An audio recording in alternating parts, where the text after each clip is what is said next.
siya. Nakapikit na wika ko habang umaarte na parang may nakikita at naririnig na hindi pangkaraniwan. Mabigat ang dinadala niya. Dagdag ko pa. Tapos ay ibinaling pakaliwat kanan ng ulo ko na para bang sinasapian ng kung anong espiritu. Masama ang loob niya sa'yo. Wika ko ulit bago nagmulat ng mata. Tapos ay nagkunwaring pagod at naghahabol ng hininga. Okay ka lang ba, madam?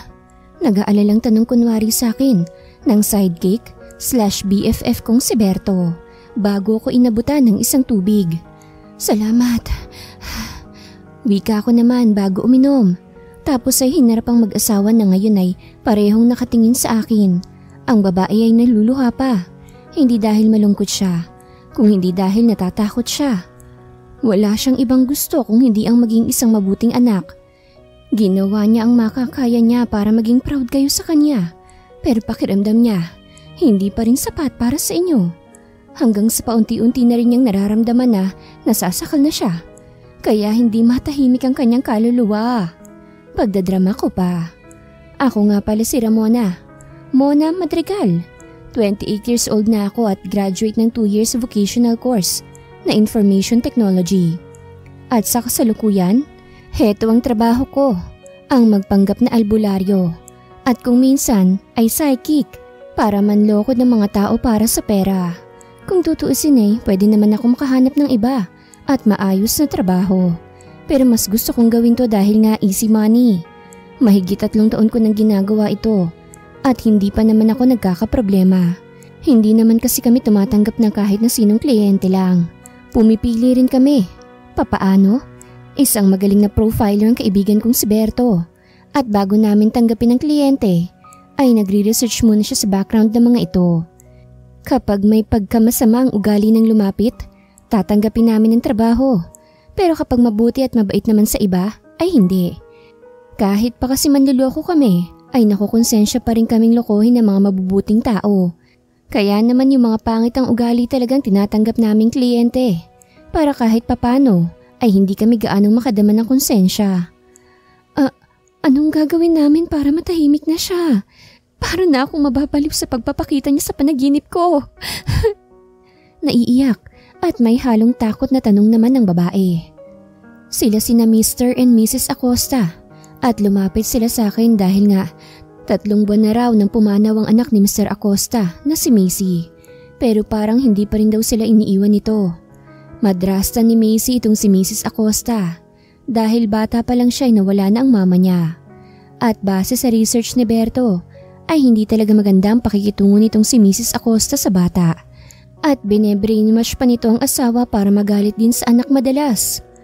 Base na rin sa research ni Berto, may mga pagkakataon daw na pinagbubuhatan ng kamay ng babae si Macy noong bata pa ito.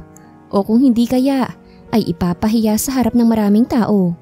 Bukod doon, ay inangkin din nito ang pera na iniwan ng naunang asawa ni Mr. Acosta para sa anak nila.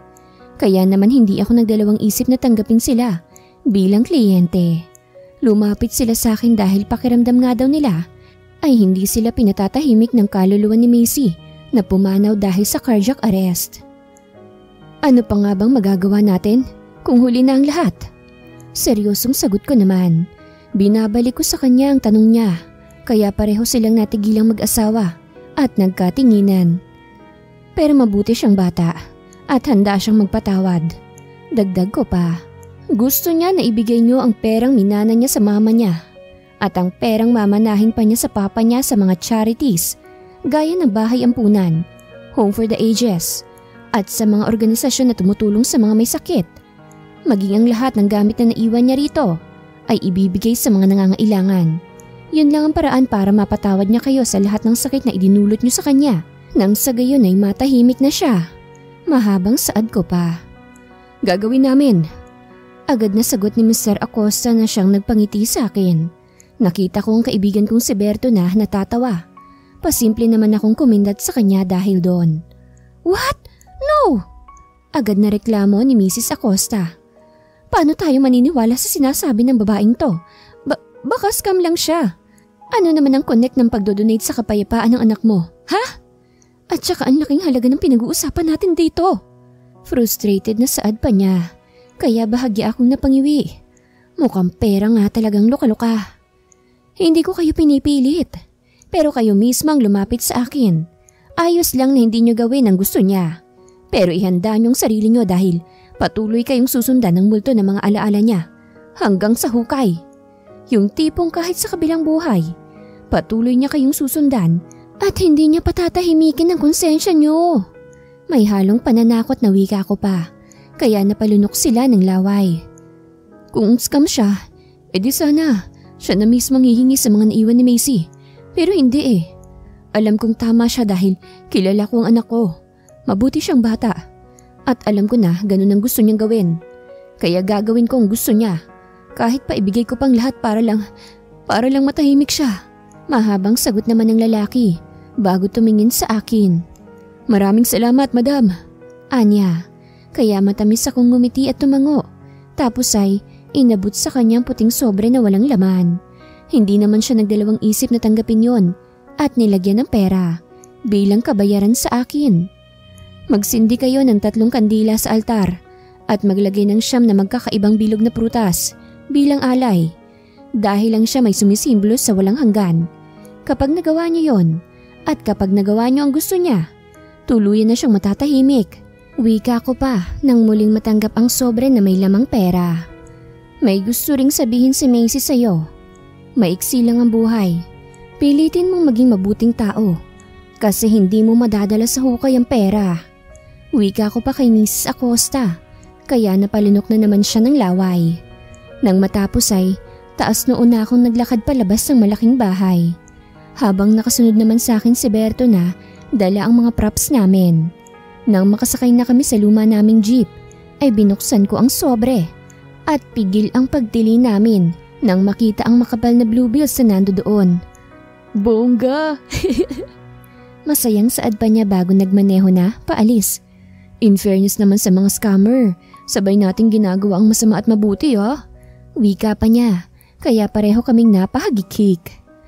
Nakakagigil yung Mrs. Acosta, halatang mukhang pera eh. Sagot ko naman, tapos ay napabuntong hininga pa. Uy, Macy, sorry pero hindi ba mas scary naman mapunta ang pera mo sa mga mas nangangailangan kesa dun sa tsaka mong stepmother? Pagkausap ko kunwari kay Macy, kahit pa alam kong wala namang sasagot kaya mahinang natawa si Berto. Nasa kalagitnaan ng pagmamaneho si Berto nang maramdaman ko ang pag-vibrate ng cellphone ko. Isang maliit na keypad ito na siyang ginagamit ko sa pagkuha ng mga kliyente. Oh Beshi, mukhang bagong kliyente ito. Hinto mo munang sasakyan. Wika ko. Masyado kasing maingay ang tunog ng lumang jeep owner niya. Nang maihinto niyang sasakyan, ay agad kong sinagot ang tawag.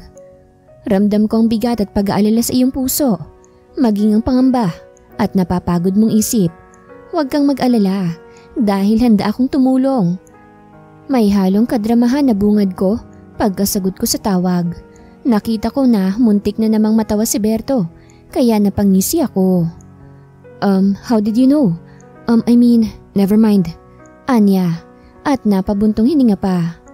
Nakita ko sa isang social media post na kaya mong kumausap ng kaluluwa ng mga taong patay na? Tanong pa niya. Anong pangalan mo? Tanong ko naman. Answer my question first because I don't want to waste my time. Kaya mo ba? Saad ulit niya, kaya napangiwi ako. Hindi magiging posible ang isang bagay kung hindi ka totoong maniniwala. Hindi rin namin gustong magsayang ng oras, kaya ibababa ko na ito. Wika ko naman. Wait! Pagpipigil niya kaya napangisi ako.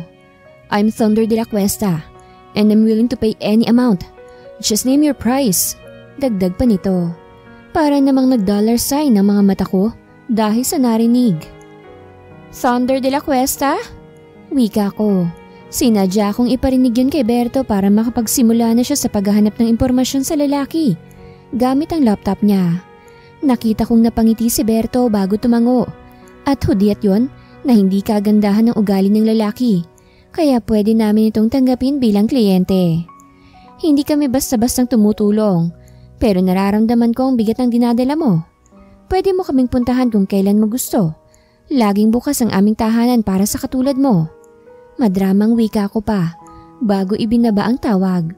Sabay kaming nagtawanan ng malakas si Berto pagkatapos nun. Para pa kaming kinikilig sa tuwa dahil sa pera na naman ito. 100,000 pesos? Gulat at hindi makapaniwalang tanong ng gwapong lalaki na nakaupo sa harap ko ngayon. Siya si Thunder de la Cuesta at siyang tumawag sa akin kahapon.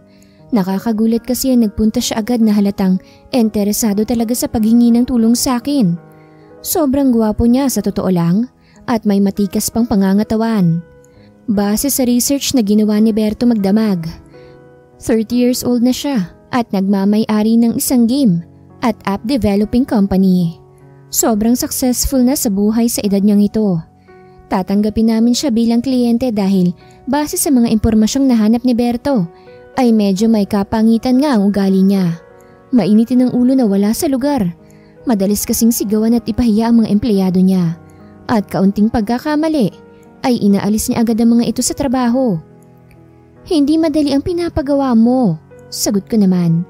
Hindi madali ang kumausap ng taong yumao na. Pwede ako mapahamak. Magiging mahina ang isip at buong katawan ko sa oras na pasukin ko ang mundo nila. At malaki ang tsansa na pasukan ng ibang kaluluwa ang katawang lupa ko. At hindi na ako makakabalik pa. Dagdag ko pa. Nang sinabi niya kahapon na handa siyang magbayad kahit na magkano, ay alam ko na kailangan ko nang i-grab ang chance na ito.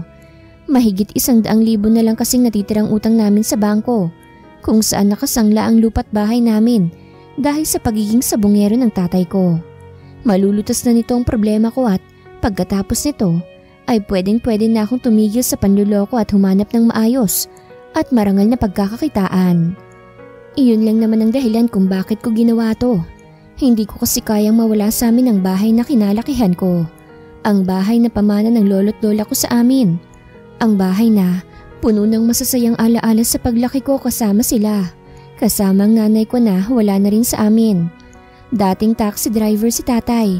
Pero buhat nang mawala si nanay, nakita ko kung papaano niya ibinaling ang atensyon niya sa ibang bagay para itago ang sakit at lungkot. Hanggang sa natuto itong magsugal at malulong sa sabong. Pero paano naman ako makakasigurado na nagsasabi ka ng totoo? I mean, it's easy to make up stories. Malay ko ba kung may future ka sa pagiging artista at umakto lang na sinasapian kapag nagkataon? Don't take this the wrong way, but I am a businessman. Kaya gusto ko na sigurado ang lahat. Do you have a proof of legitimacy? Mahabang pahayag niya, kaya agad akong napangiwi. Nakakaloka kasi mukhang matalino talaga itong si Pogi. Nakakalungkot lang at hindi nga kagandahan ng ugali. Perfect na sana. Gaya ng sinabi ko, hindi ako basta-bastang tumutulong sa mga tao. Dahil hindi biro ang dami ng enerhiyang inilalabas ko sa tuwing ginagamit ko ang kakayahang ito na biyaya ng isang anghel na humaplos sa aking puso. Kaya pasensya na pero wala na akong maibibigay sa'yo. Kung hindi ka maniniwala, wala rin namang mangyayari. Kaya ang mabuti pa, umalis ka na. Dahil hindi naman ako namimilit. Mahinahong wika ko naman. Fine, Anya, bago naglabas ng tseke at may isinulat doon. Nang matapos, ay iniabot niya sa akin yon. I want you to do the job as soon as you can, Anya. Kaya marahan akong tumango bago tinanggap ang tseke. Nagulat naman ako nang bigla niya akong picturean. Gusto ko lang makasigurado na hindi mo ko tatakbuhan, dagdag pa niya. Ibigay mo sa akin ang address mo, pupunta ako bukas. Sagot ko naman. Iti-text ko sa'yo. Sagot niya, bago tumayo at naglakad na palabas. Nang wala na siya, ay halos magningning ang mga mata ko sa tseke na hawak. Sa totoo lang, ay hindi maganda ang pakiramdam ko rito. Pero bahala na. Ang importante ay mabayaran ko ng natitirang utang namin sa bangko at mawala na ang isang mabigat na iniisip at problema. Ang utang na mahigit 3 taon ko nang hinuhulugan at binabayaran. Nang araw na yon, ay agad kaming nagpunta ni Berto sa bangko para makapagbayad na. At nang mabawi ko na ang titulo, halos magsisigaw na kami dala ng labis na tuwa. Beshi, salamat talaga. Mas marami kang ginagawang trabaho sa akin pero mas malaki pang binibigay mo sa akin. Minsan nga sa akin pa lahat. Wika ko na siyang nagpangiti sa kanya. Gaga, sino pa bang magtutulungan, hindi ba? Tayo lang din naman. Nakangiting sagot niya. Umarte naman akong naiiyak tapos ay yumakap sa kanya. Tapos ay parang baliw ulit kaming nagtawanan habang magkayakap na tumatalon pa sa labas ng bangko, dala ng labis na tuwa. Ay, mag-take out tayo ng lunch ngayon mula sa paborito nating restaurant. Kailangan nating mag-celebrate. Masayang saad ko bago kami masayang naglakad pabalik sa jeep owner niya. Kinabukasan ay maaga kaming nagising ni Berto para maghanda na sa pagpunta sa address na sinend sa akin ni Thunder kahapon. Medyo napuyat ako kasi ang dami kong minemorize sa mga impormasyon tungkol sa lalaki. Nalaman ko rin mula kay Berto na nawala pala ang kasintahan nitong si Thunder. Mahigit 1 taon na ang nakakalipas dahil sa isang car accident. Malamang ay ito ang gusto niyang ipakausap sa akin. Again, nandito na naman yung feeling ng guilt dahil manloloko na naman kami. Pero iniisip ko na lang yung mga taong napahiya at tinanggal niya sa trabaho. Pero kahit napapaano ay nababawasan ng konsensyang nararamdaman ko. Ano, ready ka na ba, Beshi? Nakangiting tanong ni Berto sa akin, kaya tumango ako. Tapos ay naglakad na kami palabas ng bahay para makaalis na. Habang nasa biyahe ay mas lalong nadadagdagan ng kabang nararamdaman ko. Dahil alam ko na papalapit kami ng papalapit sa bahay ni Thunder. At nang makarating kami sa mismong address, ay labis akong namangha nang makita ang laki at ganda ng bahay. Sabay naman kaming bumaba ni Berto sa jeep, tapos ay agad niyang kinuha ang ilan sa mga props na gagamitin namin. Ako naman ay dumiretso na sa gate at nag-doorbell. Pagkaraan ng ilang minuto ay saka nagbukas ang gate at agad kong nakita si Thunder na bihis na pero basa pa ang buhok na halatang kagagaling lang sa pagligo. Ang hot at fafa balls! In fairness, ang maharot at pabulong pa ng kalahati ng parte ng isip ko. Bahagyan naman akong natigilan nang makitang kumunot ang noo niya at tinitigan pa niya ako mula ulo hanggang paa. Nakasuot kasi ako ng isang puting bestida. Tapos ay may suot din akong mga kwintas at porselas na parang mga antik. Modern psychic / albularyo ba? Ganun. Come in. Anya na siyang ginawa namin ni Berto. Pagkapasok namin sa bahay ay agad akong napangiwi dahil sa dilim ng paligid. I mean, hindi naman gaanong madilim dahil may pumapasok namang konting liwanag mula sa labas. Pero parang sobrang lungkot ng malaking bahay. Berto, pagtawag ko kunwari tapos ay tumango na parang isang professional. Tumango rin naman si Berto bago nagsimulang maglagay ng asin sa bawat sulok ng bahay na madadaanan namin. Wait! What are you doing? Why are you… Shh! Pagputol ko naman sa sasabihin niya. Nakakaramdam ako ng kakaibang enerhiya. Pero hindi lang isa. Hindi tayo sigurado sa mangyayari. At ang asin ay ang magsisilbing proteksyon natin sa mga masasamang elemento. Wika ko naman. Nagpatuloy ako sa paglalakad sa bahay habang hawak ang isang peking anting-anting at kunwari ay bumubulong ng mga dasal na gawa-gawa ko lang din. Maging ako ay hindi alam at maintindihan kung ano bang binubulong ko. Si Berto naman ay patuloy pa rin sa paglalagay ng asin sa bawat sulok na madadaanan namin. Nang mapadaan ako sa isang picture frame, ay agad kong nakita si Kara, ang namatay na ex nitong si Thunder, base sa impormasyong nahanap ni Berto. Siya, wika ko at huminto sa paglalakad. Itinuro ko pa ang picture ng babae. Nararamdaman ko siya. Dagdag ko pa. She's here? Can you see her? May sinasabi ba siya? Gulat at hindi makapaniwalang tanong niya. Dahil doon ay lihim akong nagbuni. Sa totoo lang ay wala kasi siyang ibang impormasyon na sinabi sa akin kahapon maliban sa may gusto nga siyang ipakausap sa akin na yumao na. Kaya alam kong magtataka talaga siya kung bakit alam ko ang tungkol sa girlfriend niya. Hindi malinaw at hindi ko maintindihan pero ramdam kong bigat ng nararamdaman niya. Sagot ko naman habang nakahawak sa sentido ko na para bang nahihirapan. Saglit akong huminto at huminga ng malalim kunwari. Masama ang loob niya sa akin. Mahina at may halong panlulumo na saad naman ni Thunder. Masama ang loob niya dahil ang dami mong bagay na ginawa at hindi nagawa. Sagot ko naman Kaya bahagyang umawang ang bibig niya na para bang nagtataka kung bakit alam ko yon. Berto! Pagtawag ko ulit sa kaibigan ko. Agad naman niyang kinuha ang isang antik na mukhang mangkok at nilagyan niya yon ng isang insenso at sinindihan. Nakita kong napangiwi ang lalaki nang magsimula ng kumapalang usok. Muli akong pumikit habang parang nagdadasal at ramdam ko naman ang titig niya sa akin. Parang mas naging kapanipaniwala ay umarte pa akong nag-uurasyon. Chamina-mina, he-he, waka-waka, chamina-mina, zanglawe. Nakapikit na bulong ko bago ko siya muling hinarap. Tama, masama ang loob niya, wika ko. May ibinubulong siya sa akin. Pag-arte ko pa. May kasama kang ibang babae rito noong kaarawan niya. Pagkatapos niyong kumain sa labas. Kunwari ay hirap sa paghingang wika ko. Nakabase yun sa nakuhang impormasyon na nahanap ni Berto. Galit din siya dahil ang daming tao ang nasaktan at nawalan ng trabaho. Dagdag ko pa. What? Nalilitong tanong naman ng lalaki kaya nagmulat ako ng mata. Pero handa siyang magpatawad. Basta magbibigay ka ng tulong sa mga charities, gaya ng bahay ampunan, home for the aged, at sa mga organisasyon na tumutulong sa mga may sakit. Maging ang lahat ng gamit na iwan niya ay ibibigay sa mga nangangailangan. Yun lang ang paraan para gumaan ang kanyang loob at tuluyan ng makatawid sa kabilang buhay. Saad ko pa. Nakita kong kumunot ang noo niya na halatang hindi makapaniwala sa sinabi ko. Are you kidding me? Puno ng diin na tanong niya sa akin. Lahat ng sinabi mo, mga chismis na pinagtawanan lang namin ni Kara. Sang article niyo ba nakuha ang chismis na yan? Dagdag pa niya, kaya agad kaming nagkatinginan ni Berto. Agad naman akong nakaramdam ng kaba.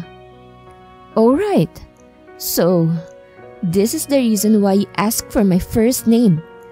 Para makakuha muna kayo ng impormasyon tungkol sa akin, tama ba?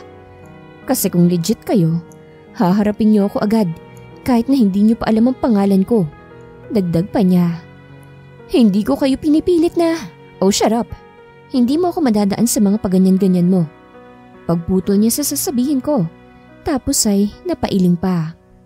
For a fleeting moment, I had hopes. At ang tanga ko para maniwala na pwede pang makausap ang taong pumanaw na. Anya. At saka anong chamina Anong klaseng orasyon yun? Lyrics ng kantang binubulong mo. Alam mo bang fan si Kara ni Shakira nung nabubuhay pa siya? Kaya nga kanta ni Shakira ang naririnig ko dati mula ng umaga hanggang hapon. Sana sinayaw mo na rin. Giit pa niya. Kaya sabay kaming napangangan ni Berto. Ibalik niyong pera ko. Tapos makakaalis na kayo bago pa ako makagawa ng bagay na hindi niyo magugustuhan. Madiing dagdag pa niya. Gaga ka kasi. Sa dinami-rami ng pwedeng ibulong, bakit nag-alis Shakira ka pa? Bulong sa akin ni Berto bago hinarap si Thunder. Sir, ano ho kasi? Kinakabahang saad ko naman. Ano? Nagastos nyo na? Tanong niya. Napalunok naman ako ng laway bago marahang tumango. Sarkastiko siyang natawa bago inilabas ang cellphone niya at umambang may tatawagan. I'll call the police then. Anya. Napangiwi ako nang mabilis na lumuhod sa harap niya si Berto. Sir Pogi, huwag naman po. Gagawin kong lahat. Kung gusto mo, ibabayad ko ang katawan ko sa'yo. Wika ng maharot kong kaibigan. Kung normal na pagkakataon lang sana to, ay baka natawa pa ako. Pero hindi eh. Bulilyaso kami. Sir Pogi, saad ko naman bago hinawakan ang braso niya. NBSB po ako. Never been kissed. Never been touched. Gawin niyo po ang gusto niyo sa akin.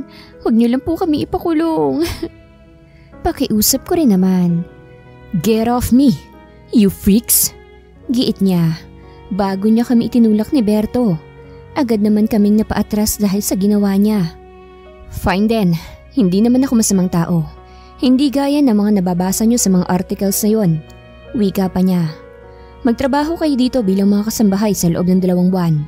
I have your pictures with me. Subukan ninyong tumakas o gumawa ng kalokohan sa kulungan ng bagsak ninyo. Dagdag pa niya. Sir, pero may ibang full-time job po kasi ako. Nag-aalalang wika naman ni Berto. Agad akong nakadama ng awa sa kaibigan ko. Nadamay pa siya sa kalokohan ko gayong ako lang ang nakinabang sa pera. Magtatrabaho po ako rito ng 4 na buwan basta hayaan niyo na po si Berto. Yung trabaho lang po kasi niyang inaasahan ng pamilya niya. Wika ko naman. Pero Beshi. Fine with me. Agad na sagot ni Thunder.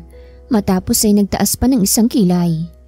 Ikaw, magsimula ka sa paglilinis ng mga asin na kinalat ninyo. Siguraduhin niyo rin na matatanggal ang amoy usok sa kabuuan ng bahay. Wika niya. Remember, puno ng CCTV sa bahay ko. Nakalagay sa mga parte nito na hindi nyo nakikita. Do something crazy? Hindi ako magdadalawang isip na ipakulong kayo. Pagbabanta ulit niya bago kami tinignan ng masama at padabog nang naglakad papunta sa ikalawang palapag ng bahay. Beshi, pasensya ka na ha. Nag-aalalang wika ni Berto nang muli niya akong maihatid sa bahay ni Thunder.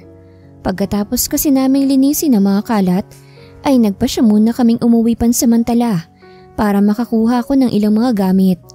Alam ko naman na wala akong choice kung hindi ang sumunod sa gusto ng lalaki. After all, kasalanan ko rin naman to. Beshi, wala kang kasalanan. Ako rin naman ang gumamit ng pera. Wika ko naman. Dapat nga magpasalamat pa tayo kasi nga naging considerate siya. Baka kung ibang nakahuli sa atin, hindi na sila nagdalawang isip na ipakulong tayo. Dagdag ko pa.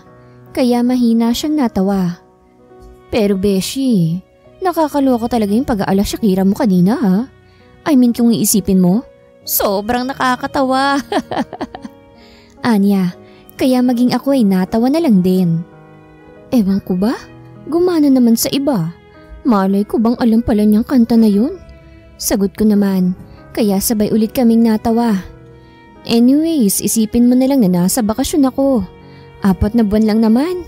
At saka for sure, bibigyan naman niya ako ng day off. Habang wala ako, ikaw na munang bahala sa tatay ko ha. Kurutin mo sa singit kapag nahuli mong nagsusugal. At saka huwag mong sasabihin sa kanya na nabawi na natin ang titulo. At baka isang lana naman niya yon. Mahabang paalala ko pa, kaya nakangiti siyang tumango. Kung hindi ko lang kailangang maghanap buhay para sa pamilya ko, naku sasamahan kita rito. Lalo na ang pogi ni Sir Thunder. Tapos, ang Sherpa. Anya, kaya napangiwi ako. Ang Sherp kaibiganin. Yun ang ibig kong sabihin. Masyado ka namang etchos. Makangiwi ka naman agad eh. Malokong dagdag pa niya. O siya, pumasok ka na't kailangan ko na ring umalis. Kung may time ka, harutin mo siya. Baka sakaling mas mapadali ang pagtatrabaho mo bilang kasambahay niya.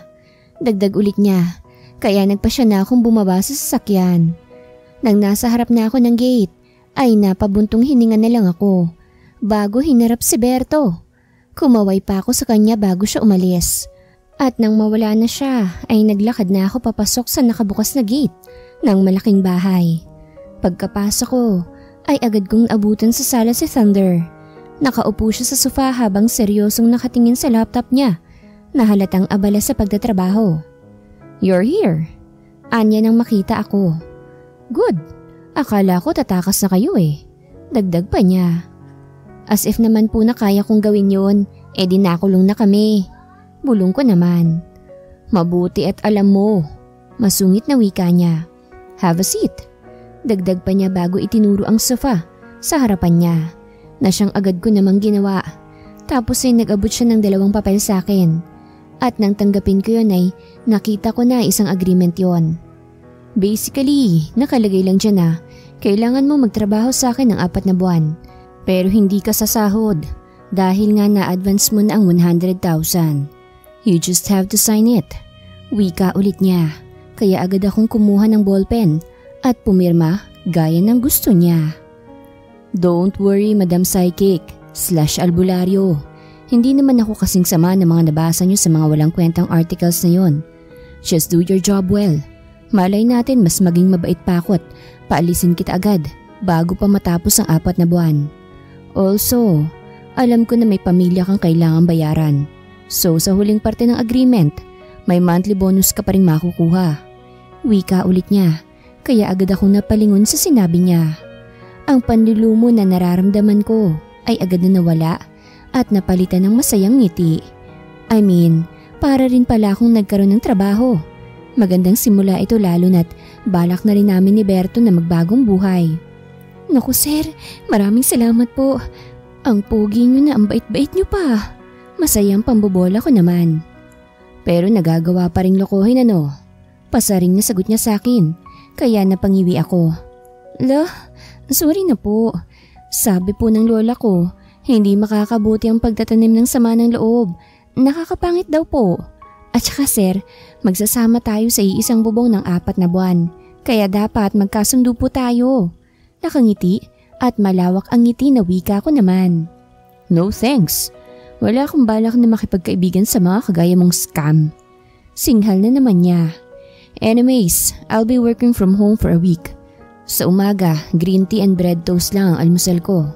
I don't usually eat lunch.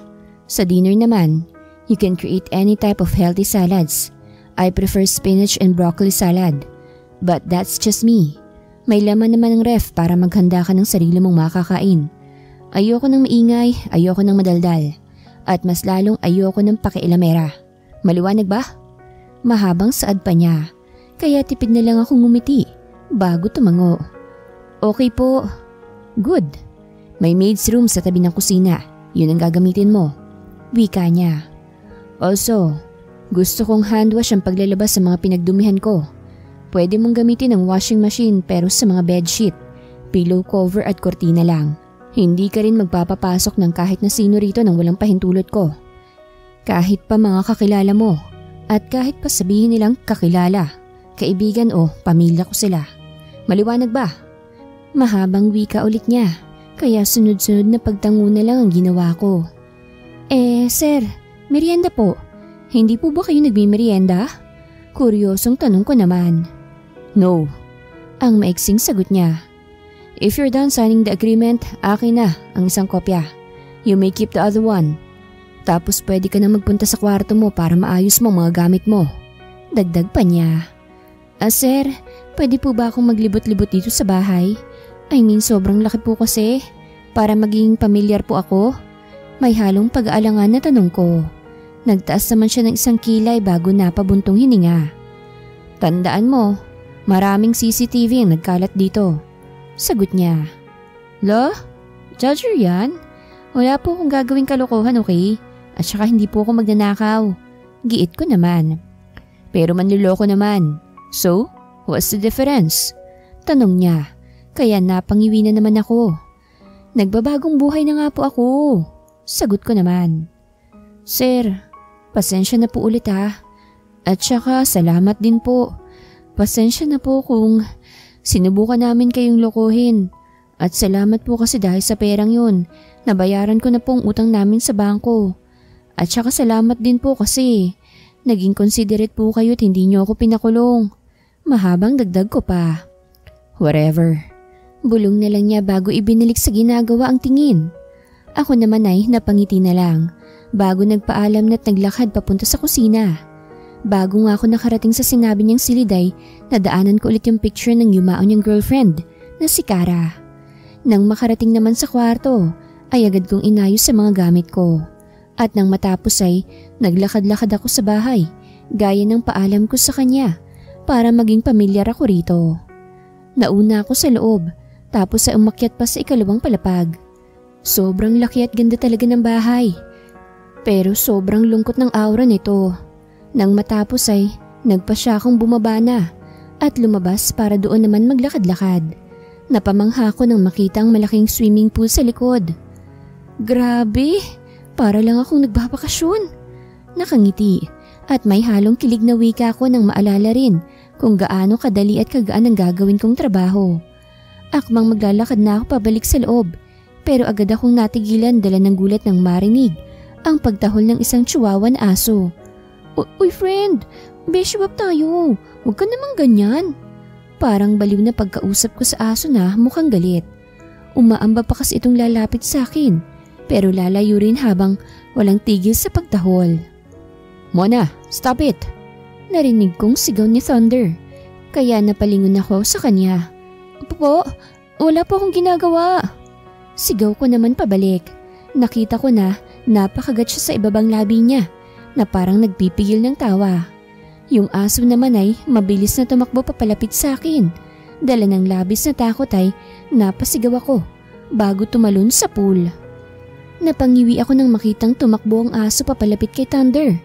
Agad namang lumuhod ang lalaki para salubungin ito at marahan itong hinaplos-haplos.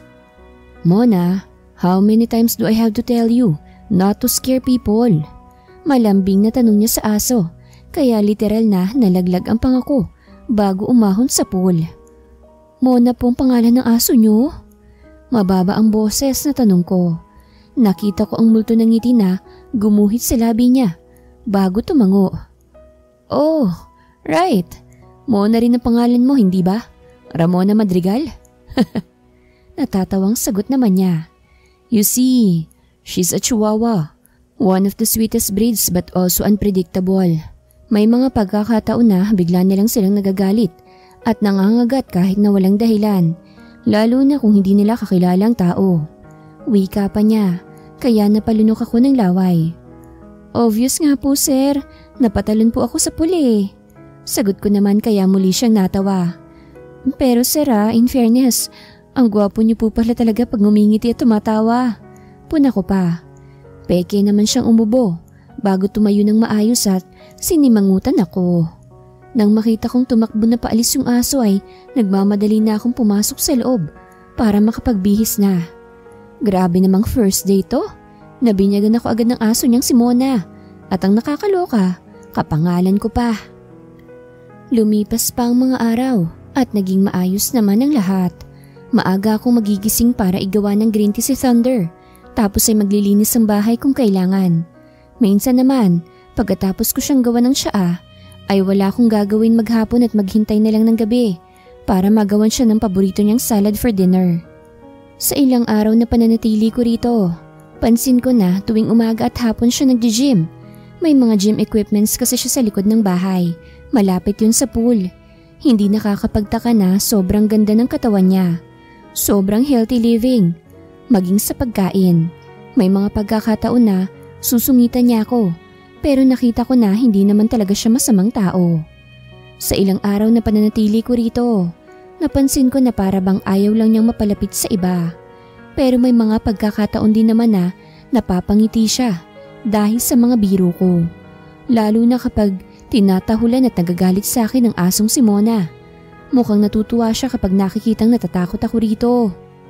Isang gabi ay nakita ko siya na nakaupo sa poolside at mag-isang umiinom ng alak habang seryosong nakatingin sa pool at kalong si Mona. Hindi man siya magsasabi pero kitang-kita ko ang lungkot sa mga mata niya. Kaya naman pilit akong ngumiti. Tapos ay naglakad papalapit sa kanya at umupo sa isang bakanteng silya. Malungkot uminom mag-isa, sir. Nakangiting wika ko. What are you doing? Tanong naman niya nang makitang kumuha ko ng baso. Tapos ay nagsalin din ng alak para sa akin. Pahingi lang po ng konti, pampatulog lang. Sagot ko naman. Napangiwi siya at napailing bago muling tumingin na lang sa pool. Nung una, tahimik lang kami. Minsan ay napapalingon ako sa kanya habang kumukuha ng tiyempo kung kailan ako pwedeng magsalita ulit. Kinakabahan kasi ako dahil baka sabihan na naman niya akong pakialamera. Well, pakialamera naman talaga ako. Pero sa tingin ko talaga ay kailangan lang niya ng makakausap. Sa ilang araw na pananatili ko rito, hindi ko alam kung bakit may parte sa akin ang nagnanais na makawala siya sa kung anumang sakit at hirap ang pinagdadaanan niya. Gusto kong maging isang kaibigan dahil sa tingin ko, iyon ang kailangan niya. Sir, pwede pong magtanong? Mahinahong tanong ko pagkatapos mag-shot ng ilang beses at pagkalipas ng ilang minutong katahimikan. What is it? Mahinang tanong naman niya pabalik. Naranasan niyo na po bang masaktan ng sobra? Yung tipong kahit na anong gawin niyo, pakiramdam niyo, ayaw mawala-wala ng sakit. Yung tipong dala mo ito sa paggising, dala mo buong araw. Tapos, dala mo pa bago matulog. Yung parang sugat na tumatak na sa puso't isipan natin at wala nang pag-asa pa na maghilom. Mahabang saad ko. Why are you asking? Seryosong tanong naman niya, kaya tipid akong ngumiti. Iyon po kasi yung nararamdaman ko. Pagsisinungaling ko naman. Hindi ko kasi gusto na isipin niyang tungkol sa kanyang bagay na ito. Kahit pa iyon naman ang totoo. 18 years old po ako nang mawala si Lolo. Tapos, after 1 year sumunod naman si Lola. At pagkatapos ng ilang taon, si Mama naman po ang nawala sa akin. Pakiramdam ko po, pinaparusahan ako ng langit ng mga panahon na yon. Sobrang hirap lang po talaga. Yung tipo na kahit na anong gawin ko, kahit na anong iyak ko pa, hindi mawawala ang bigat na nararamdaman ko. Yung tipong hindi ko na alam kung ano pa bang gagawin ko dahil may mga pagkakataon na hindi na ako nakakatulog dahil sa sakit. Minsan naman ay sinusundan at binabangungot pa ako ng mga sakit na yon. Mahabang pagkukwento ko. Mapait akong napangiti nang maalala ang mga masasakit na nangyaring yun sa buhay ko. Totoo na naranasan ko yon. At sa totoo lang, ay sobra kong niyakap ang sakit hanggang sa nagising na lang ako isang araw na sanay na ako. Natanggap ko nang wala na sila at nagagawa ko ng ngumiti ng totoo. At alam ko na ganun ang nararamdaman ni Thunder ngayon dahil galing na rin ako sa ganung punto ng buhay ko. I'm sorry to hear about that. Mahina at seryosong sagot naman niya habang titig na titig sa akin. Pilit naman akong ngumiti bago umiling. Sa totoo lang, sobrang tagal na nung mga nangyari at 28 years old na ako ngayon. Pero sa tuwing naaalala ko, sobrang bigat pa rin ng lahat. Wika ko. Tapos, 1 taon mula nang mawala ang nanay ko, tumigil na sa paghahanap buhay ang tatay ko at nagsimula ng magsugal at magsabong hanggang sa naisangla niyang titulo ng bahay at lupa namin. Alam niyo po bang hindi talaga ako manloloko dati? IT staff po ako sa isang maliit na kumpanya. Pero mas pinili kong manloko kasi mas mabilis ang pera sa ganun. Wika ko. Para matubos mo ang bahay at lupa niyo. Anya, kaya marahan akong tumango. Hindi ko po kasi kayang mawala yun sa amin dahil masyado akong maraming masasaya at magagandang memorya doon kasama yung lolo't lola ko. Kasama si nanay. Mahinahong wika ko. Pero alam niyo po sir, hindi naman kami basta-bastang nanloloko. Magaling pong profiler si Berto. At kapag alam namin na pangit ang ugali na lumapit sa amin, saka namin tatanggapin bilang kliyente. Inuuto namin ang mga kliyente na yun na mag-donate sa mga charities para kahit na papano naman mabawasan ang konsensya ng nararamdaman namin. Kaya pasensya na kung pati kayo na biktima ha. Ngayon ko napagtanto na hindi dapat basta-bastang naniniwala sa mga nababasa o sinasabi lang ng iba. Lalo na kung hindi mo naman talaga kilala ang isang tao. Sa nakikita ko po kasi, tama po kayo. Hindi naman talaga kayo masamang tao. Mahina naman siyang natawa dahil sa sinabi ko. Sa lahat ng manloloko, kayo ang kahit na papaano nakakagawa naman ng mabuti. Napapailing at natatawang wika niya. Pero sir, kung kayo pong nasa kalagayan ko, ano po bang gagawin niyo para mawala yung sakit? Tanong ko pa. Binabalik sa totoong punto ko ang usapan. Embrace the pain? Maybe? Huwag mong ipagkakait sa sarili mong umiyak kung kailangan. Kung sobrang bigat na, huwag kang matatakot at mahihiya na magsasabi sa pamilya o sa mga kaibigan mo. Mahinahong sagot niya na siyang nagpangiti sa akin. Kayo po sir, ganun po bang ginawa niyo? Niyayakap niyo po bang sakit? Umiiyak po ba kayo kapag kailangan? Nagsasabi rin po ba kayo sa mga kaibigan niyo? O baka naman po, madali lang sabihin sa iba. Pero mahirap gawin kapag tayo nang nasa ganoong sitwasyon. Tanong ko, kaya gulat siyang napalingon sa akin. Tipid naman akong ngumiti sa kanya bago nagpatuloy. Pasensya na po Alam ko pong sinabi niyo na ayaw niyo ng pakailamera. Pero lagi ko po kasing nakikita sa mga mata niyo na hindi kayo masaya. Na para bang ang dami niyong pagsisisi at sama ng loob na dinadala. At bilang isang tao na nakaramdam na ng sobrang sakit, parang ang hirap lang po kasi sa akin na makakita ng isang tao na pinagdadaanan ng mga bagay na pinagdaanan ko na. Paliwanag ko, kaya mahina siyang napabuntong hininga. Wala naman akong pamilya at kaibigan na masasabihan. Mababa ang boses na wika niya at mapait pang napangiti. Ako po. Agad na sagot ko, kaya agad siyang napalingon sa akin. I mean, pwede niyo po akong maging kaibigan. Magaling po akong makinig. Kahit pa hindi ko alam sayawin ng waka-waka. May halong pagbibiro na dagdag ko pa, kaya mahina ulit siyang natawa. I grew up in an orphanage, wika niya. Marahan naman akong tumango pero hindi ako nagsalita, na para bang hinihintay kong sunod niyang sasabihin. When I turned 15, kinakailangan ko nang umalis doon at kinakailangan ko na ring suportahan ang sarili ko. It was very hard, but that didn't stop me. Pinag-aral kong sarili ko habang namamasukan ng kung ano-anong mga trabaho. Nang makatapos ako sa college sa kursong Information Technology, natanggap ako bilang isang staff sa isang game developing company. I thought, that is the start of my dream. Pero mali ako. My previous co-workers and my bosses were all mean. Hindi sila nagdadalawang isip na ipahiya at maliitin ako. And then Kara added herself up in the picture. Mahabang kwento niya. She's like an angel sent from heaven. It's like she's my savior. Mas nauna siya sa akin sa kumpanya at siya lang ang may maayos na pakikitungo sa akin. Dahil sa kanya, nagawa kong tumagal sa toxic na working environment. Pero hindi ko ipagkakaila na dahil sa nangyari ay natakot na akong magtiwala sa ibang tao, maliban lang sa kanya. Wika ulit niya. When I turned 24, niligawan ko siya. It took me almost a year bago ko siya mapasagot. At the age of 25, I tried to build my own company. Again, hindi naging madali. Pero nariyan siya para suportahan ako. Sobra ko siyang na-appreciate, kaya gusto ko maging successful para maibigay ko sa kanya ang buhay na deserve niya. I worked hard, day and night, hanggang sa makapag-launch kami ng isang mobile game na sobrang naging successful. Yun ang naging break ko para maraming investors ang magtiwala sa akin. Dagdag pa niya. I worked too hard to the point na nawawala na pala ako ng oras sa kanya. Pero kahit na minsan, hindi siya nagreklamo. Kahit na minsan, hindi niya ako sinumbatan. Wala siyang ibang ginawa kung hindi ang intindihin at suportahan ako.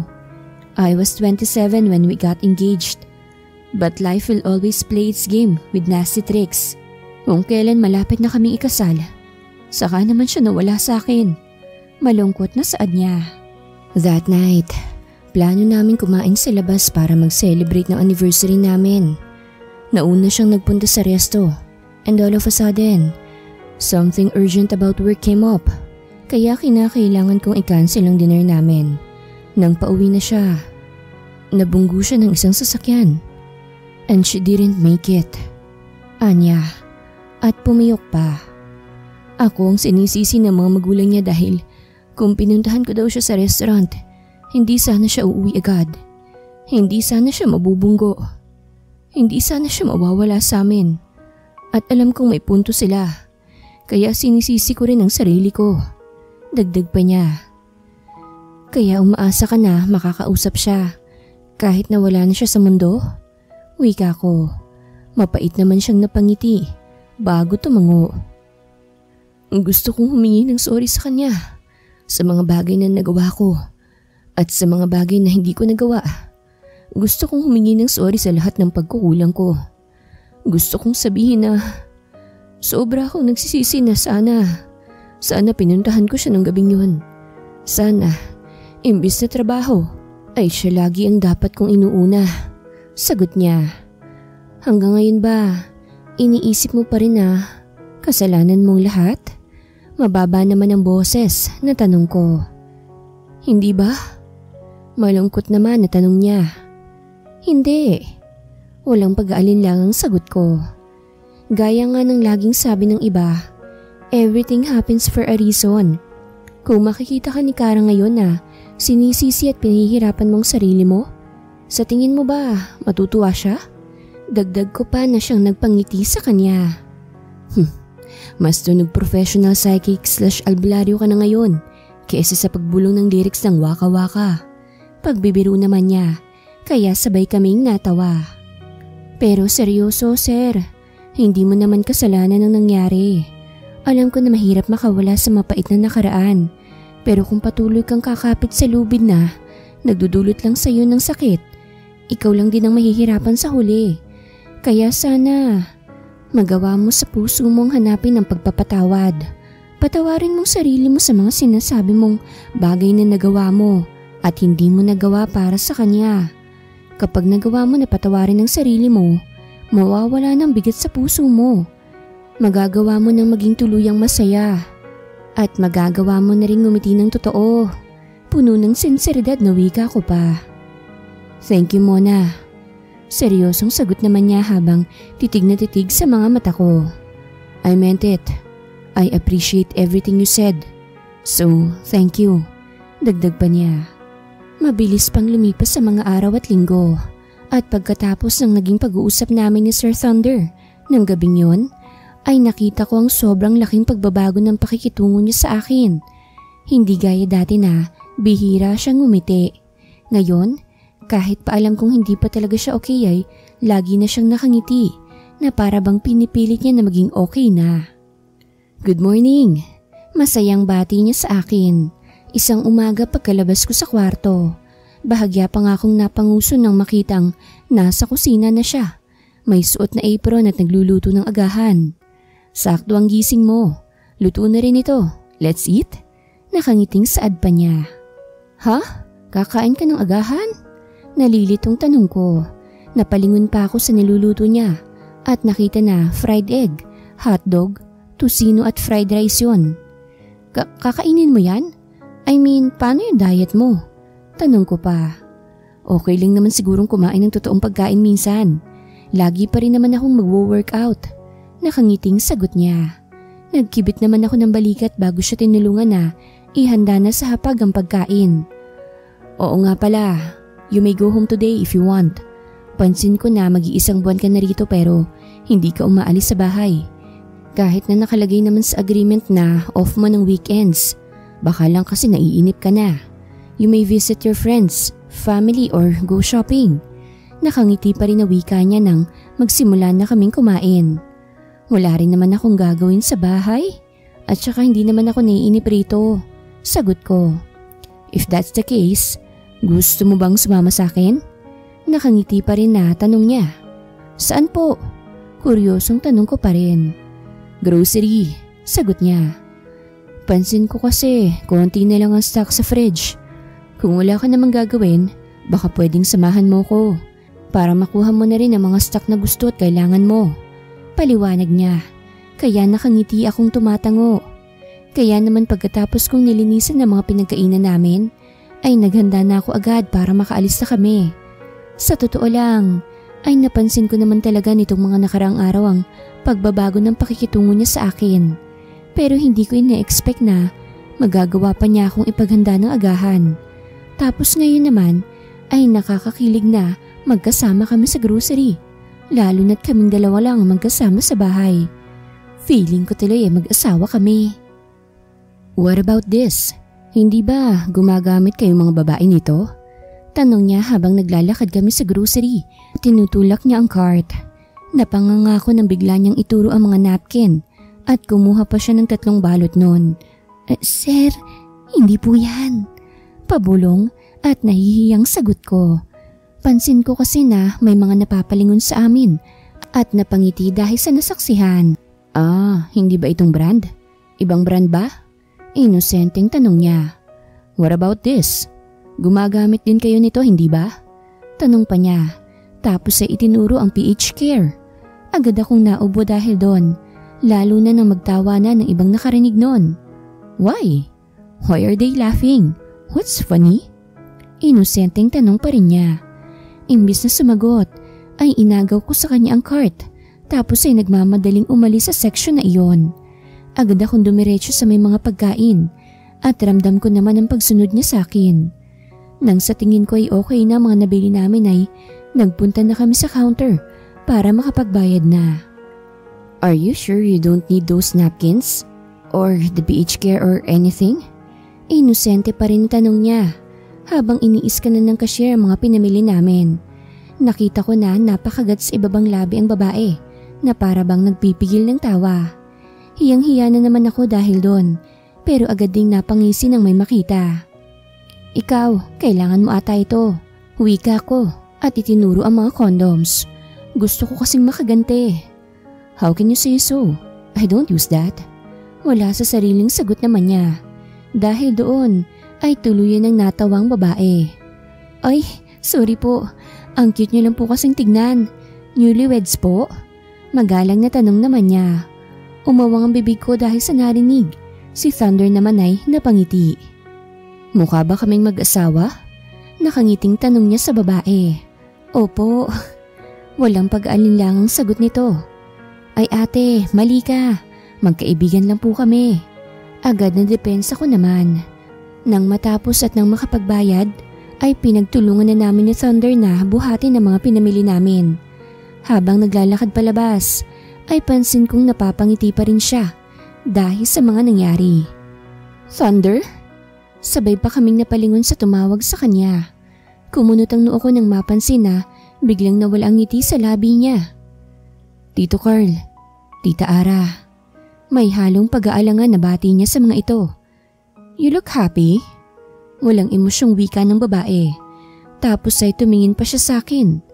Nang muli niyang tignan si Thunder ay nagtaas siya ng isang kilay. Do you really think you deserve to be happy? Tanong pa nito, kaya agad na umawang ang bibig ko. Ara, mahinahong wika naman ng lalaki bago ngumiti sa akin. It's good to see you here, iho. Mauuna na kami. Paalam pa nito bago hinila ang babae palayo. Narinig ko namang napabuntong hininga si Thunder bago nagpa siyang magpatuloy na sa paglalakad. Kahit nang nasa kotse na kami, ay hindi na ulit siyang ngumiti at nanatili na lang na tahimik. Sila bang magulang ni Kara? Tanong ko. Mapait siyang ngumiti sa akin bago tumango. Sinisisi pa rin nila ako. Mababa ang boses na wika niya. Maybe they're right. Maybe I don't deserve to be happy or even feel happiness. Dagdag pa niya. Hindi dapat tayo pumapayag na nakabase sa ibang taong kasiyahang nararamdaman natin. Tandaan mo na hindi natin mapiplis ang lahat ng tao. Understandable naman ang galit na nararamdaman nila kasi nawalan sila ng anak. Pero mali na ikaw ang sisihin nila. Malumanay na wika ko naman. Muli siyang napabuntong hininga bago marahang tumango. Susubukan ko na hindi magpa-apekto sa kanila. Pero sana dumating ang araw na mapatawad nila ako. Saad naman niya. Thank you Mona. Honestly speaking, maliban kay Kara, ikaw lang din ang tao na pinagsasabihan at pinagkakatiwalaan ko. If you're not here, baka nagmukmuk na naman ako at dinibdib masyado ang paninisi nila sa akin. Puno ng sinseridad na dagdag pa niya. Hindi ko alam kung bakit bigla akong nakaramdam ng kilig dahil sa sinabi niya. Pero pilit ko na iwinaksiyon sa isip ko kasi ay hindi ko gustong bigyan ng mali siyang pagkakaibigan namin. At isa pa, nakita ko na kahit wala na si Kara ay sobrang mahal pa niya ito. Kaya hindi rin ako pwedeng mahulog sa kanya, lalo na't alam ko sa sarili ko na wala akong panama sa pagmamahal na yon. Ako lang din ang masasaktan sa huli kapag nagkataon. Nang makabalik na kami sa bahay niya, ay pinagtulungan naming ayusin ang mga pinamili namin. Nang matapos ay napangiti ako nang makita ang asong si Mona na patakbong lumapit sa amin. Agad na lumuhod si Thunder at nakangiting sinalubong ito. Pero mahina akong natawa nang nilampasan lang siya ng aso at sa akin ito lumapit. What? She likes you now? Nalilitong tanong niya kaya agad akong napangiti. Hello, ako po kayang laging nagpapakain at nagpapaligo sa kanya. Sagot ko naman. Kung sabagay, hindi ka naman mahirap magustuhan. Mahina pero makahulugang sagot niya.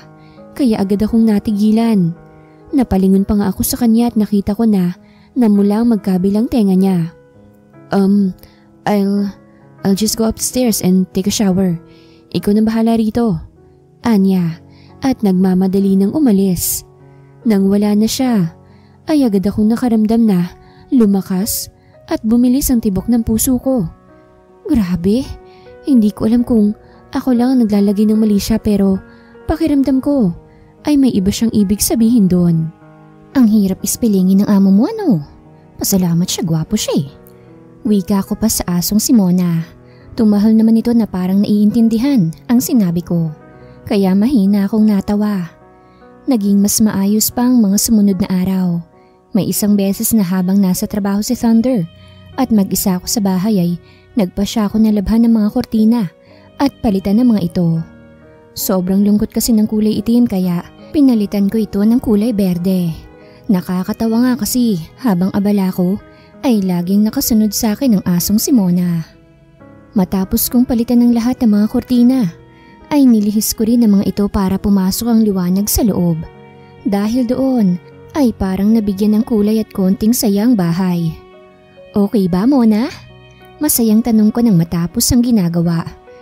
Iyon lang ang ginawa ko pero ginabi pa ako dahil sa laki ng bahay. Tumahol naman ang asong si Mona sa tanong ko bilang tugon. Mahina naman ako natawa bago nagunat ng katawan. Feeling ko kasi sobra akong napagod. What's happening here? Bahagi akong nagulat nang biglang magbukas ang pinto. Agad kong nakita si Thunder na iginala pa ang paningin sa kabuuan ng bahay niya. Sir, naglaba po kasi ako ng mga kortina kanina. Kaya pinalitan ko po muna ngayon. Pagsisinungaling ko. Okay naman po ang kulay, hindi ba? Presko sa mata. Tapos parang nabigyan po ng kulay at buhay ang bahay. Nakangiting wika ko pa. Tipid naman siyang ngumiti bago tumango. I like black better, but this is okay. Sagot na lang niya. Nag-take out na pala ako ng dinner natin, kaya hindi mo na kailangan magluto. Nakangiting saad pa niya. Pinalitan mo talagang lahat ng kortina sa buong bahay? Ikaw lang mag-isa? Hindi makapaniwalang tanong niya nang kumakain na kami, kaya tumango ako. Parang nabigla nga ang katawan ko eh. Ang sarap matulog nito. Nakangiting sagot ko. Mas masarap matulog kapag medyo nakainom ka, lalo na kapag pagod ka. Ano, inom ulit tayo mamaya? Tanong niya sa akin. O sige ba? Nakangiti pa rin at walang pag-aalin lang ang sagot ko naman. At pagkatapos namin kumain, ay nagpahinga lang kami saglit bago dumiretso sa poolside para doon ulit pumuesto. Sa puntong yon, ako nang may kalong kay Mona. Nakakatawa kasi sa akin na naman ito lumapit, imbis na kay Thunder na siyang may-ari talaga sa kanya. She really likes you now, ha? Puna pa ni Thunder. Ang bait at sweet kaya niya. Kahit pa napatalon niya ako sa pool nung unang araw ko rito. Wika ako, kaya natawa siya. Natatandaan ko yon. That was very funny. Tumatawang sagot niya bago uminom ng alak. Halata nga eh, imbis na tulungan mo kong umahon, nakita kong nagpipigil ka pa ng tawa. Sagot ko naman, kaya mas lalong lumakas ang pagtawa niya.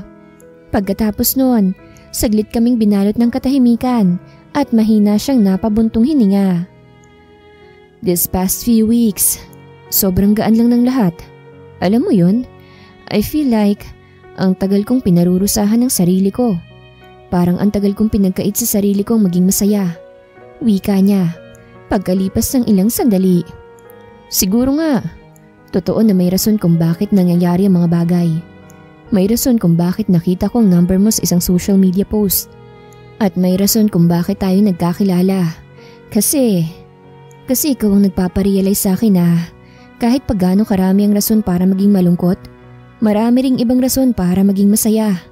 Seryosong wika niya habang titig na titig sa akin. Napalunok naman ako ng laway bago nag-iwas ng tingin. Tapos ay agad pa akong uminom ng alak dahil nararamdaman ko na naman ang malakas at mabilis na pagtibok ng puso ko. Siya lang ang nagpaparamdam sa akin ito at kahit pa ilang beses kong itanggi sa sarili ko, alam ko na nahuhulog na ako sa kanya. Lumipas pa ang mga oras at patuloy lang kami sa pag-inom at pagkakwentuhan. Nang medyo nakadaba na ako ng hilo, ay agad akong nagsabi sa kanya kaya nagpa siya kami na huminto na rin. Agad kong binitawan sa baba si Mona, tapos ay tumayo na. Ang kaso, dala marahil ng alak na nainom ay bigla akong natisod. Sinusubukan kong ibalanse ang katawan ko pero hindi ko nagawa. Bahagya akong napasigaw dahil sa nangyari. Si Thunder naman ay sinubukang hawakan ng kamay ko. Nagawa naman niya. Ang kaso ay dumiretso ako sa pool. At dahil sa higpit ng hawak niya, ay naisama ko siya sa pagbagsak doon. Agad naman kaming nagtawanan dahil sa nangyari. That was epic. Napapailing na wika niya. Akmang sasagot na ako pero agad na natigilan nang bigla siyang magseryoso habang nakatitig sa mga mata ko. Ilang saglit pa ay nakita kong bumaba ang tingin niya sa labi ko. Magpahinga na tayo. Wika ko. Aahon na sana ako sa pool pero agad niyang pinulupot ang isang kamay niya sa bewang ko kaya muli akong napalingon sa kanya. At sa isang iglap, naramdaman ko na lang na inaangkin na niya ang labi ko. Akala ko sa pelikula at mga libro lang nangyayari pero na mga sandaling yon ay parang nag-slow motion ang lahat. Wala akong ibang maramdaman kung hindi ang mainit niyang halik sa akin. At wala akong ibang marinig kung hindi ang malakas at mabilis na pagtibok ng puso ko. Hindi ko alam kung anong gagawin ko. Gusto ko siyang pigilan at gusto ko siyang itulak. Pero taksi lang katawan ko. Nahanap ko na lang kasing sarili ko na sinusuklian ang halik niya sa akin. Hindi ko alam kung gaano yun katagal. At nang pakiramdam ko'y mauubusan na ako ng hininga, ay saka ako bahagyang lumayo sa kanya. Pero ilang segundo lang yun. Dahil nang makabawi na kami ng hangin ay muli siyang yumuko upang muling maangkin ang labi ko. Napansin ko na mas lumalim pa ito.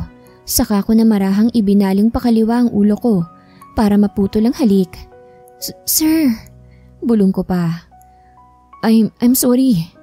Nahihirapang bulong naman niya. Tapos ay mariin pang napapikit. Pagkatapos nun ay lumayo na siya sa akin at umahon na sa pool. Tinulungan naman niya akong umahon at tipid lang siyang ngumiti sa akin. I'm sorry Mona, magpahinga na tayo. Mababa ang boses at may halong kabang wika niya. Pilit naman akong ngumiti bago tumango. Nang gabing yun, kahit pa medyo nahihilo ako dala ng alak na nainom, ay hindi ako nakatulog agad dahil paulit-ulit na bumabalik sa likod ng isip ko ang nangyaring paghalik. Paulit-ulit ko nga ring hinahawakan ng labi ko. Tapos ay napapangiti na parang baliw, dala ng kilig na nararamdaman.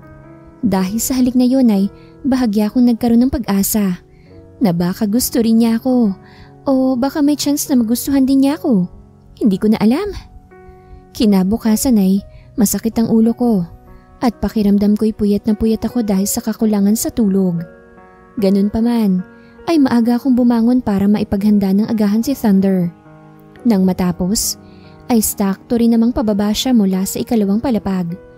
Bigla na namang bumalik sa alaala ko ang halik na nangyari sa amin kagabi. Kaya agad akong pinamulahan ng mukha at nag-iwas ng tingin. Kain na.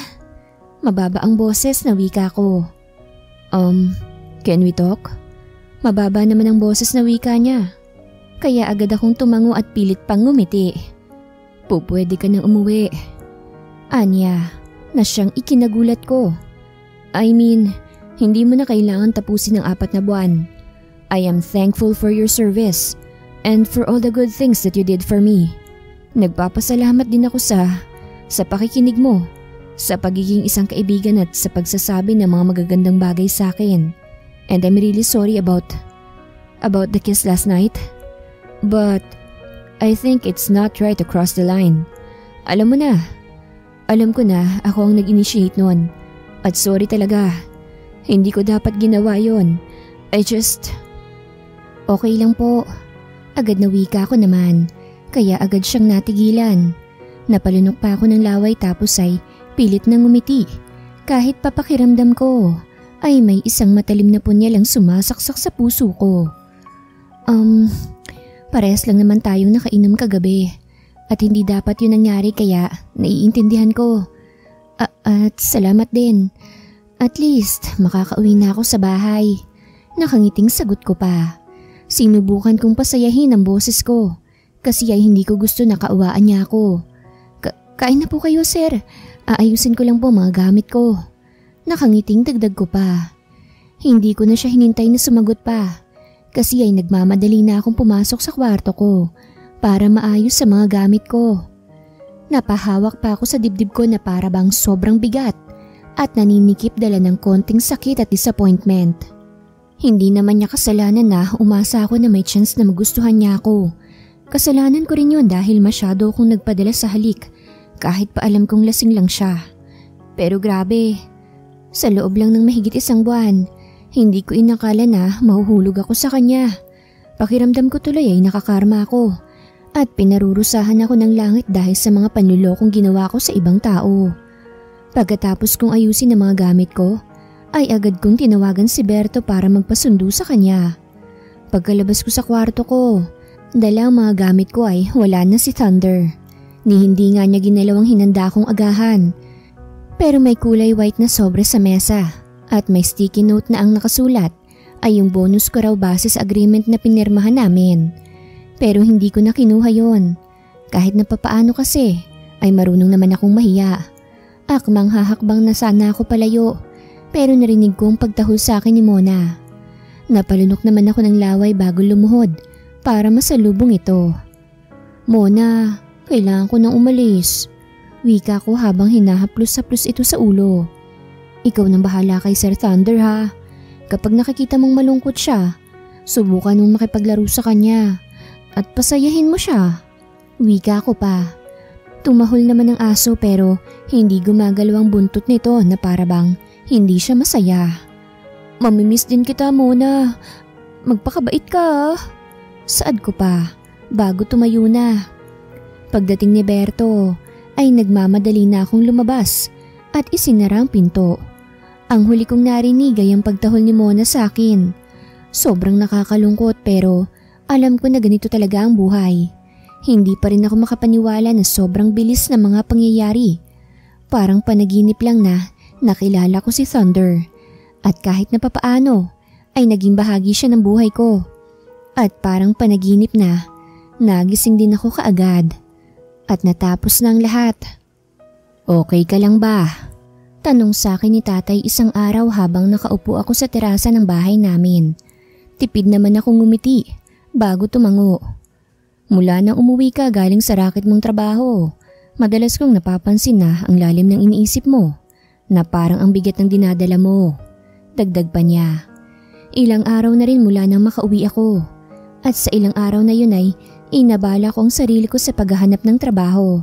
Sa totoo lang ay mahirap. Pero pinipilit ko naman. Nabawi ko naman na ang bahay at lupa namin.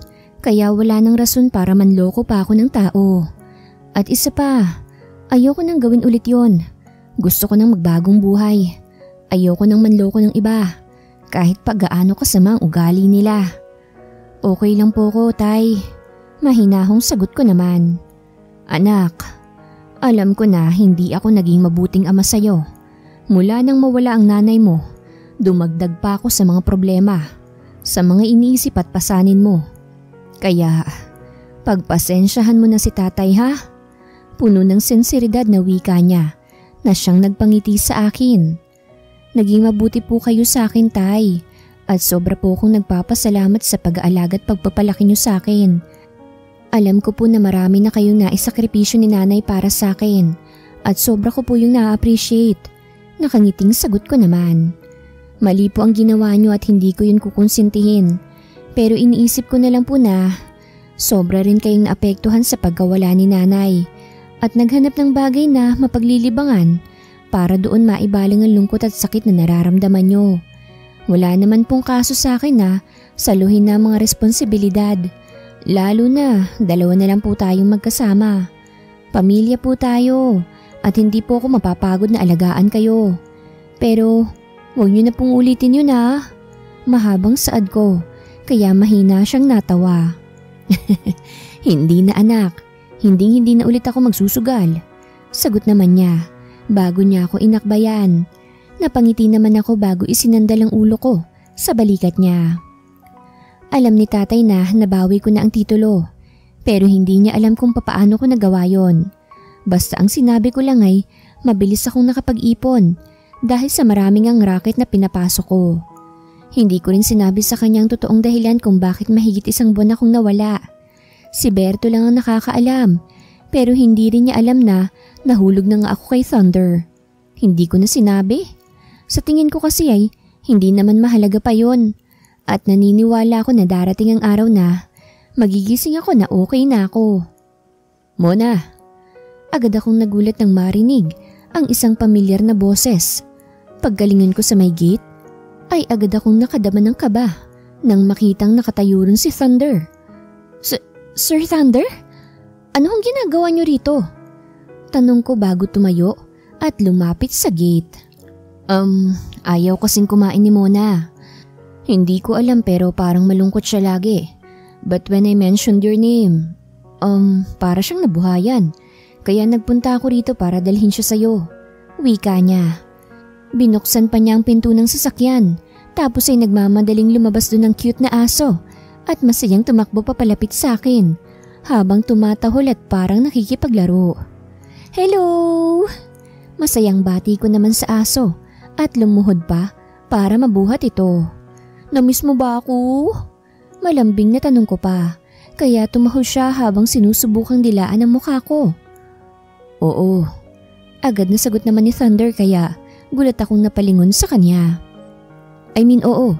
Namiss ka niya. Agad na pagbawi niya kaya nagkibit na lang ako ng balikat.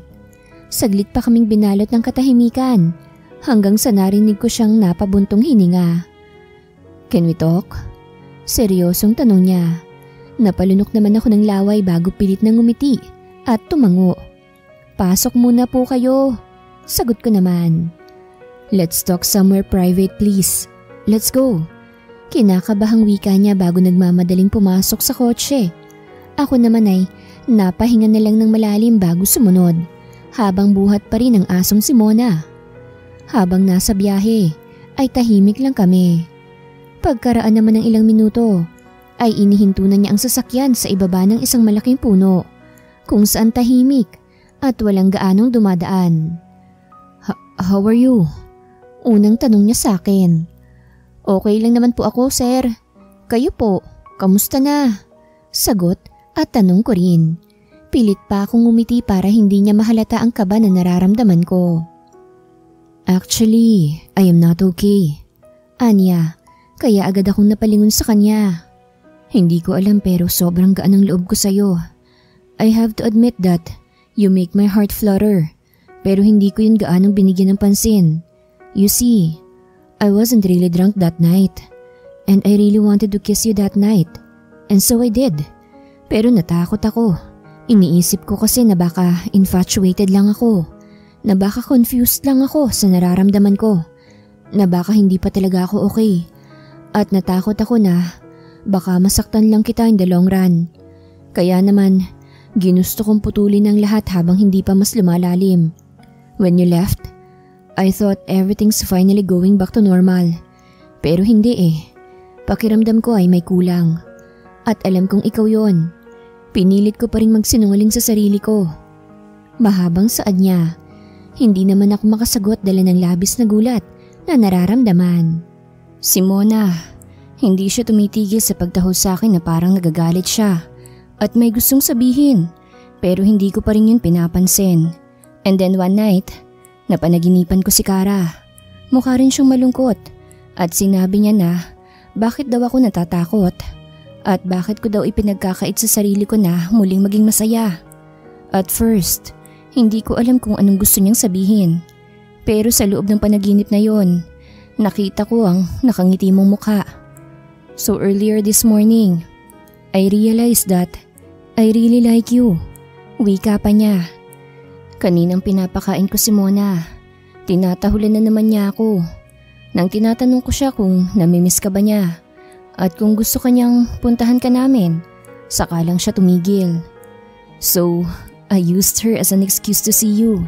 Kasi ang totoo, gusto rin talaga kitang makita at makausap. Dagdag pa niya. Alam mo ba na nakaramdam ako ng sakit at disappointment ng umagang yon? Kasi bigla mo na lang akong pinapaalis pagkatapos mo akong halikan. Kaya ano ba sa tingin mong iisipin ko? Mababa naman ang boses na sagot ko. I know that I messed up big time. But I can't lose my chances now. Ikaw lang ang nag-iisang tao na hindi ako hinusgahan. Na in-encourage ako na muling mabuhay at maging masaya. At alam ko sa sarili ko na tuluyan lang ako magiging masaya kung kasama kita. At sorry ulit kung natakot ako. Kung galit at magagalit ka sa akin, Tatanggapin ko. After all, kasalanan ko naman. Pero sa puntong to, gusto kong maging makasarili. I'm sorry pero hindi na ako papayag na makawala ka pa. I'll do anything and everything just to make you mine. Liligawan kita. Mahabang saad niya habang titig na titig sa mga mata ko, kaya agad akong napalunok ng laway. Sa totoo lang, ay gusto kong magpabebe pa. Pero syemay, anong magagawa ko kung ganito siya kagwapo at kahat? Titig pa lang niya, nanginginig na mga tuhod ko. Well, hindi pa rin ako sigurado kung hanggang saan kami dadalhin ito. Pero bahala na siguro. Ang importante lang sa ngayon ay mapagbigyan kong sarili ko na maging masaya. Kasama ang unang lalaki na nagustuhan ko. Naging maayos naman ang mga sumunod pang araw. Gaya ng sinabi ni Thunder, ay nanligaw siya sa akin. Gulat na gulat nga si Berto nang malaman niya yon. Pero naging sobrang saya niya naman para sa akin. Maging si tatay ay masaya rin kasi nga maging siya ay nililigawan ni Thunder. San ba tayo pupunta? Tanong ko sa kanya isang umaga nang sunduin niya ako sa bahay. May mga kakausapin lang tayo. Nakangiting sagot naman niya. Maya-maya pa ay ipinarada niya ang sasakyan sa harap ng isang malaking bahay. Pagkapasok namin ay agad kong nakita sa may terasa yung mga magulang ni Kara na nakita rin namin nun sa supermarket. What are you doing here? Agad na tanong at may halong galit na tanong ng babae. Gusto ko lang po ulit humingi ng sorry. Malumanay na wika niya. Alam ko po na wala nang mababago pa ang sorry ko. At naiintindihan ko po kung hindi niyo ako mapapatawad. Pero sa puntong to, gusto ko pong sumaya ulit. Yung maging totoong masaya. Mahinahong dagdag pa niya. For years, I lived my life with guilt and I realized na mabuting tao po si Kara. At kung tama man po kayo na kasalanan ko nga ang pagkawala niya, alam ko na rin na hindi pa rin niya gugustuhin sisihin ang sarili ko. Kasi ganun po siya kabuting tao. Again, I am really sorry. But I want to continue living my life now with my special someone. Puno ng senseridad na dagdag pa niya bago hinawakan ang kamay ko. Umalis ka na. Hindi namin kailangan ng sorry mo. Galit na saad naman ng babae bago padabog na naglakad papasok sa loob. Yung lalaki naman ay tipid lang na ngumiti sa amin. I am really sorry kung napagbintangan din kita, iho. At tama ka nga. Alam ko na hindi ganun ang gustong mangyari ni Kara. You've been carrying this inside you all along and you deserve to be happy. I'm just glad that you finally found your new happiness. Malumanay naman na wika ng lalaki bago tinapik sa balikat si Thunder. Nakita ko ang luhang namuo sa mga mata ni Thunder dahil doon. Thank you. Thank you, Tito. Emosyonal na saad niya. Pagpasensyahan mo na lang muna ang tita mo. Susubukan kong ipaintindi sa kanya na mali kami. Na wala kang kasalanan. I want nothing but the best for you, iho. Wika pa ng lalaki kaya nakangiting tumango si Thunder. Matapos ang mabilis pero emosyonal na yon, ay nagpa siya naman kaming puntahan ng puntod ni Kara. At naging emosyonal din si Thunder habang kinakausap ito. Humingi siya ng sorry sa mga bagay na nagawa niya at sa mga bagay na hindi niya nagawa para sa dating kasintahan. Sobrang laki ng parte mo sa buhay ko, Kara. You believed in me when no one else does. You pushed me to be the better version of myself. Ikaw ang dahilan kung bakit naging successful ako. And I owe you a lot. Kaya sobra akong nagpapasalamat para sa lahat ng nagawa mo para sa akin. Nakangiting saad pa niya pagkatapos niyang humingi ng tawad dito. Hello, Kara. Nakangiting wika ko naman pagkaraan ng ilang segundo. Alam ko na kahit anong mangyari, mananatili kang may parte sa puso't isip ni Thunder. Pero akin na muna siya, ha? Promise, mamahalin at aalagaan ko siya sa paraang alam ko. Hindi ko siya paiiyakin. Dagdag ko pa. What? Gulat at nalilitong tanong ni Thunder. Ang ibig bang sabihin? Agad naman akong ngumiti bago tumango. Oo, sinasagot na kita. Masayang sagot ko. Kaya malakas siyang napasigaw. Tapos ay niyakapan niya kaya naman alam namin na masaya si Kara para sa amin. Sobrang mapaglaro talaga ang tadhana. Sino nga bang mag-aakala na ang lalaking sinubukan lang naming lokohin at perahan ay ang siyang tao na mamahalin at pangangarapin ko pang makasama habang buhay, hindi ba? Kung iisipin ay parang sobrang simple lang ng kwento namin, pero sobrang daming magagandang aral na makukuha at mapupulot dito. Gaya ng sinabi ko, hindi ko alam kung hanggang saan kami dadalhin ng relasyon namin ito. Pero hindi na yun mahalaga pa. Alam ko rin naman na marami pa kaming mga pagsubok na pagdadaan ng dalawa. Lalo na't ito pa lang ang simula ng totoo naming kwento. Pero basta hawak namin ang kamay ng isa't isa, wala kaming hindi malalampasan. Hanggang dito na lamang po. Maraming salamat sa pakikinig. Wakas.